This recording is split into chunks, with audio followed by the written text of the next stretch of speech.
Hi guys, we've just got home after attending the UK film premiere for Eating Our Way to Extinction. How did you find it, Millie?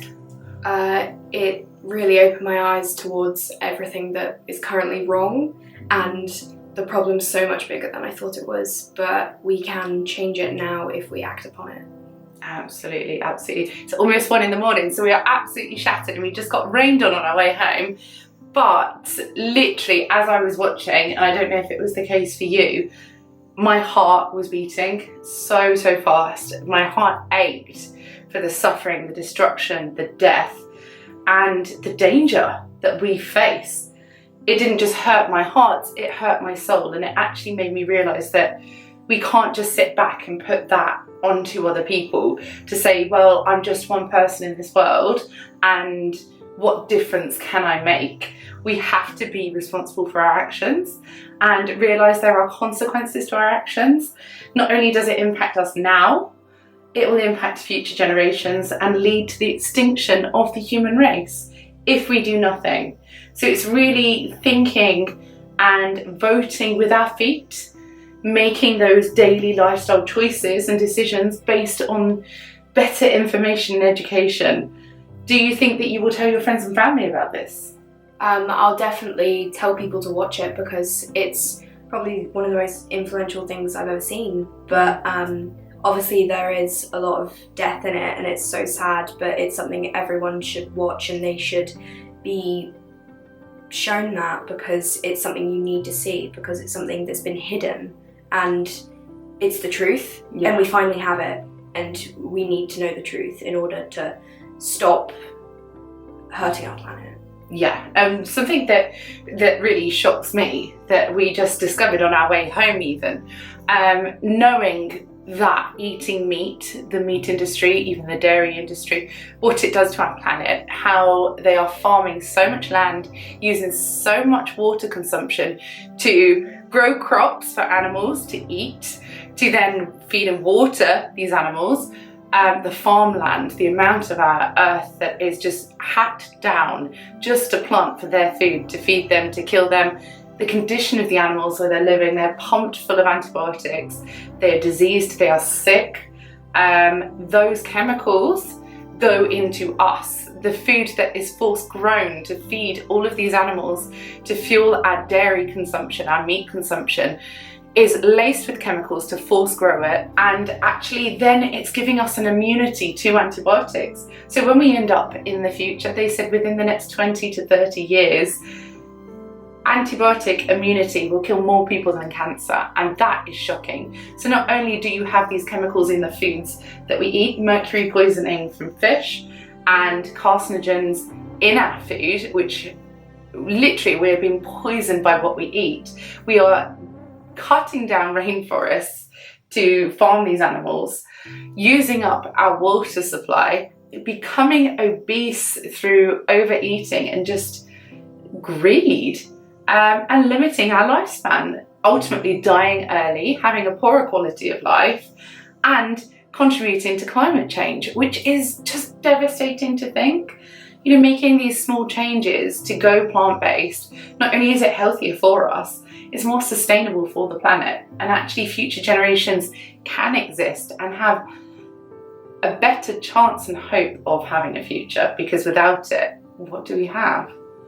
What was the most poignant moment of the film for you? One of the moments that especially hit me hard was about the fish farming and how they are kept in like these nets in the ocean for their entire lives, how they're infected, they're diseased, and they're put through machines so they can be sterilized, when really it only helps part of it. It doesn't fully get away the diseases, and then they're feeding that to humans. They're showing it as perfectly good fish when it's really not. Yeah. Everything's with antibiotics and it's horrible, and they're not having a good life, and we're just eating them for the sake of having it. And imagine how many people waste their food. How many people say, oh, I was hungry when I asked for it, and now actually I don't feel that hungry. You know, they throw it away, they they don't even touch it, you know, like some things, to put that onto our plate, there is such a bigger picture. And actually something that really got to me when we were waiting for our train on the journey home, we stopped for some food quickly in an M&S, and actually this whole shelf of convenience food, of meals that are freshly prepared, a very small corner of that was plant-based, and leading to, you know, the pandemic, the obesity crisis, all of the diseases and illnesses in the world, majorly contributing to our diets and how we lead our lifestyles, to think that this tiny fraction of the supermarket was plant-based and the rest is meat and dairy, it speaks volumes. And as we got to the till, not only was plant-based the minority, as we got to the till, there was packaging promoting in a high traffic area meat snacks at the tills, where they made it joyful and playful with the advertising that they used. And that made me feel sick, jokingly talking about killing animals and killing our planet and humanity for that choice to eat animals and to farm meat. So I think this film, this documentary, is absolutely groundbreaking. It literally shook me to the core, and it's something that I will very positively recommend to people.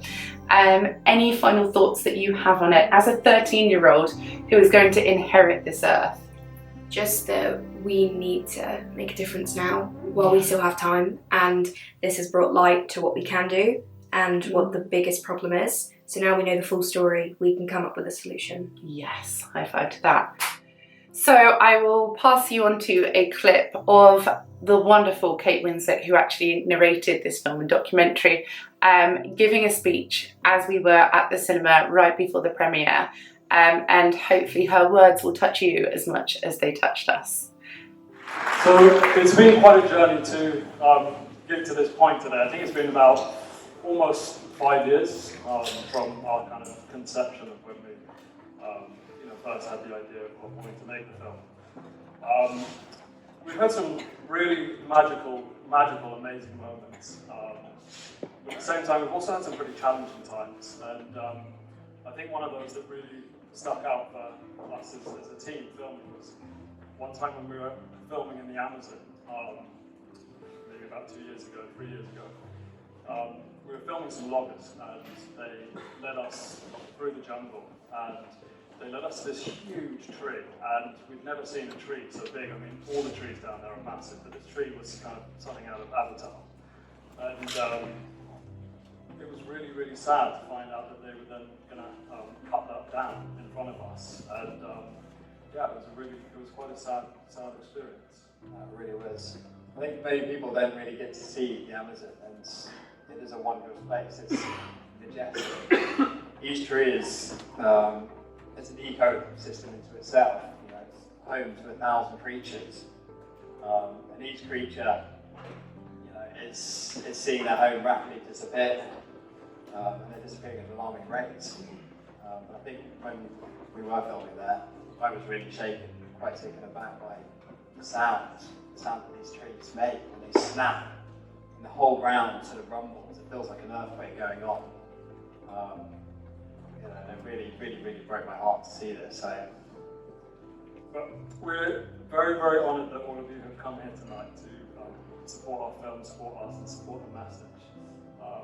But we're also very honoured that we are able to introduce to you someone who's been amazing working on this film from the start. So if you can all kindly put your hands together for the wonderful Kate Winslet.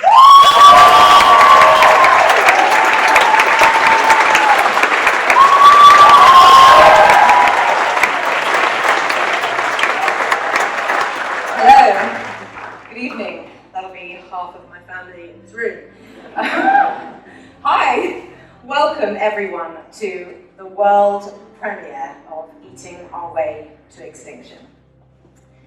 We couldn't be more excited for all of you to be here today. Your presence and support means more to Otto and Peter Brockway than you can possibly imagine.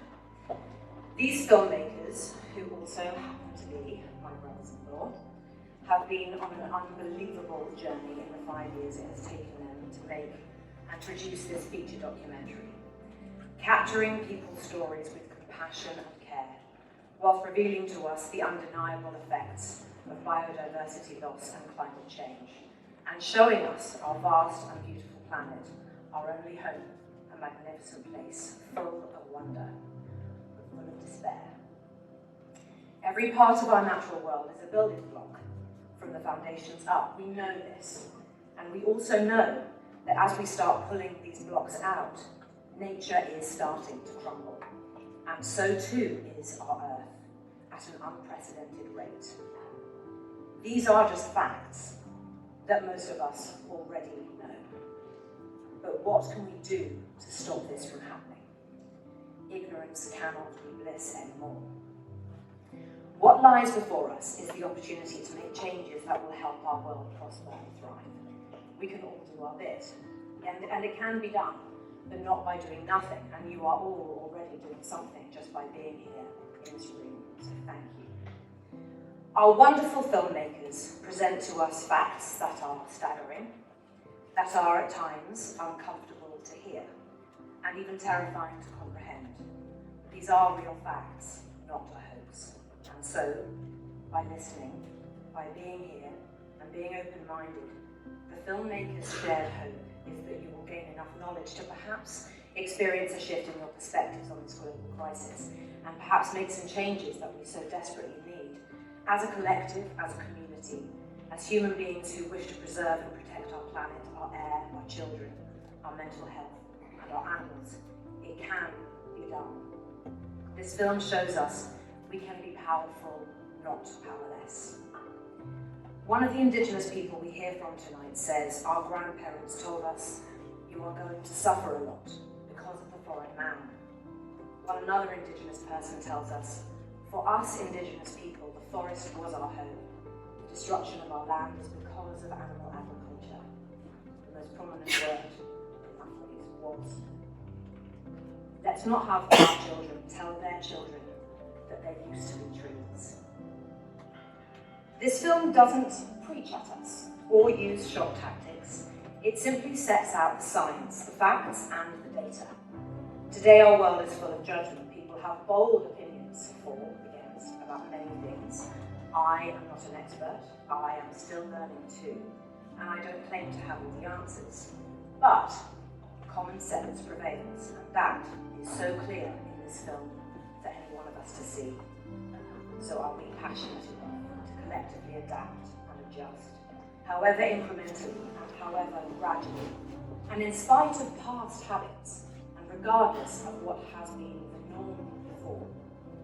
We are all adapting to the new normal. Perhaps part of that newness can be having the power to make changes, knowing that we have learned from our mistakes, and being okay in admitting that. So let's pause here tonight and listen to the facts. Let's stand shoulder to shoulder with these filmmakers, and bit by bit, we may find ourselves realizing that maybe we can go without those foods that we have become so used to putting in the sandwiches, and reaching for the plant-based alternative. We're emerging from lockdowns the world over. Perhaps this moment of re-emergence for us can also include new thought patterns around how we feed ourselves and consider our next chapter, whilst knowing that collectively the difference we can make will be seismic. The experts in this film are about to tell you exactly that, and tell you why. So I feel proud to be here this evening with all of you, and I feel deeply proud of my brothers-in-law. I'm going to say this really quickly, otherwise I'll cry. Otto and Ludo for risking life and limb to get some of this footage.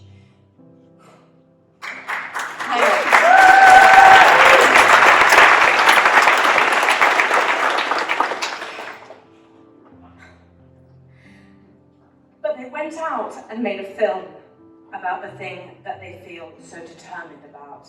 They feel so determined to save the world that they went out and made a film about it. Everybody, eating our way to extinction.